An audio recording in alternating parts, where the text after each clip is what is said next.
Okay, this is Rory's photography, and we're looking at some of my work. Some of this I did print myself professionally on enriched mat, such as this case right here. And this picture also, a girl got started in modeling. It was my first modeling job actually, and we're successful and got into a magazine, my first publication. Here's a child here I did at a wedding. This is a canvas print.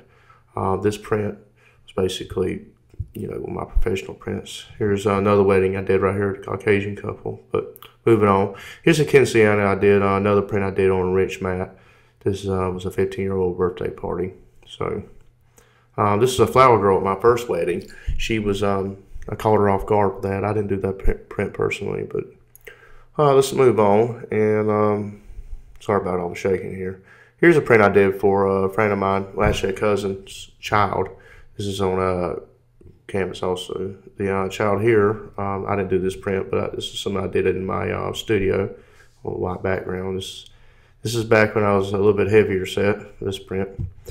All right, looking on throughout my gallery, let's go on this moon shot right now. This shot right here I did with a 40D a while back on an 800mm conversion. I printed this myself. Here's some of my flower pictures I've taken at botanical gardens in Atlanta. Here's bumblebee and what we call star variety blueberries. They're at stage 6. They're about to bloom. If we zoom in closer, you'll see how you can tell the canvas. See the little canvas alignment? Yes. It doesn't require glass to go over it in the framing. It's a big advantage not to pay for that. No reflection. Here's a Rebingham State Park during the flood. This is really no Photoshop, just a black and white conversion, of course, but that's as is. Here was a wedding I did for a friend of mine, a renewal after 10 years. Nice shot. Here's a soccer game at ABAC, showing the opposing team missing. There's a Braves game I photographed. This is not an easy picture to get. I was about a few hundred yards away to getting this photo, so it's turned to be very successful. I got lucky because the ball was actually, caught in midair like that. Here's a rapper I photographed. We also got some video of him, also a rap video we did. He had a chance to see this yet, but hopefully we'll get around and show it to him. Here's a picture I did at a wedding. This turned out real nice. Another canvas print of mine. Let's see. Here's the class of '69. So these people are actually my teachers back in school and locally in Cook County.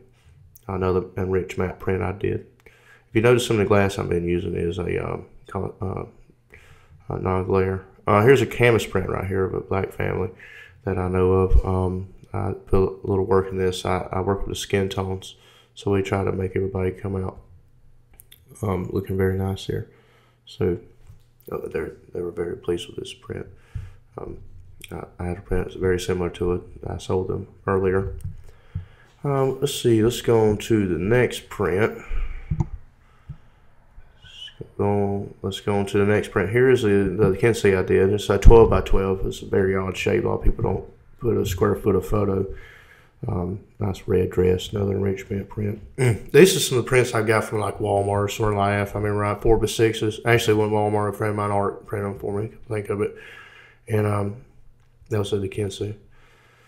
So just looking around my gallery. It's a little messy at the moment, but just thought I'd pull out the video camera today. And well, let's look at the photo album. Here's some photos of a wedding I did. Remember, this is Trey's wedding. I did an Adele.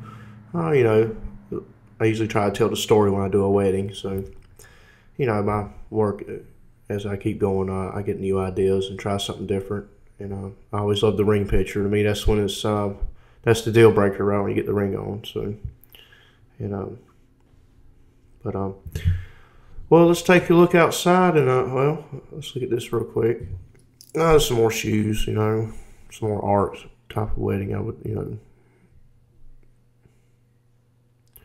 But that's my gallery. So I'm glad y'all liked it. I hope. All right, let's look outside right now. This is my work truck actually in my photography. I really need a dually. A lot of people wonder why, but Hopefully, eventually, when I get some classes started in photography, I have this boat. I enjoy boating, but I was just going to buy a boat I could really work off video or photography. What I mean by that, let's say I was doing a photo shoot out in the water or a video or some sort back in the swamps in Georgia somewhere. This boat's perfect for it. I got a nice aluminum top right here for it, and also, it's real accessible. And what you're about to see here is I also have an inexpensive way of actually, propulsion on this boat. This is 9.9 Mercury, about a 10 horsepower. But literally, I can take about $10 in gasoline and go literally a day on it. So it's very, very inexpensive to keep this boat operational. And it's a two-stroke, so I do have to mix the oil with it. But still, I do prefer a smaller motor because I have no reason to really go fast. And pontoon boats really have no reason to go extremely fast in the water anyway. So if I ever take anybody out or just decide to go out, it only takes me a couple of dollars just to go out on the water. Anybody that goes boating understands that.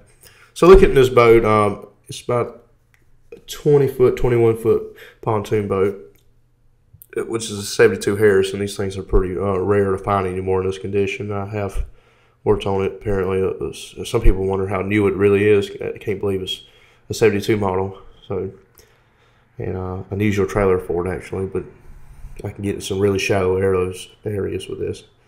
So, but as far let's go on the boat real quick and take a look at it. So to give you an idea, the way I think this boat's real accessible is that, I really ain't got a lot of furniture. It gets in the way. When I think about furniture, tripods, stuff like that, I may use it. I've got my technique down to where I don't need a tripod technically all the time. It just depends if I go out to like an 800 millimeter range of in my lenses. Anybody knows what that means? You're basically zooming out so far any little movement will shake. But I've got certain ways. But anyway, I still want to use tripods and have the idea of getting to using it. So this area right here, which is kind of rare on a boat itself, is having so much free area. You could pitch a tent literally where we were looking at. But just looking around gives you an idea of, imagine this was out in the swamps or something. He's swinging around so fast here. I'm sorry about that. But, just imagine there were swamps around, swamp area, a river, lake of any sort. I don't have anything in my way, until I zoom, I got about a 180-degree angle in front of that boat. And really, in video and photography, that is a big advantage, especially if you have the ability to put up certain tripods up. And I know being in the water, you're not going to be able to stay still unless you're anchored a certain way. But so another thing about my business is comparing me to like franchises and chain stores. I have the ability to do my photography outside. There's just a quick look at my sign. It took me 4 months to build this thing, but I'm real proud of it. It's been over there for a while. But, as far as looking around the yard right now, walking around, and I've used this yard a lot for like prom photo shoots, families. A lot of people like the yard, like that porch right there. I've used that. It just depends the setting I'm looking for. I'm real keen on trying to get nature involved, not just doing studio. I can do studio all day just like anybody else can, but having the land and the availability of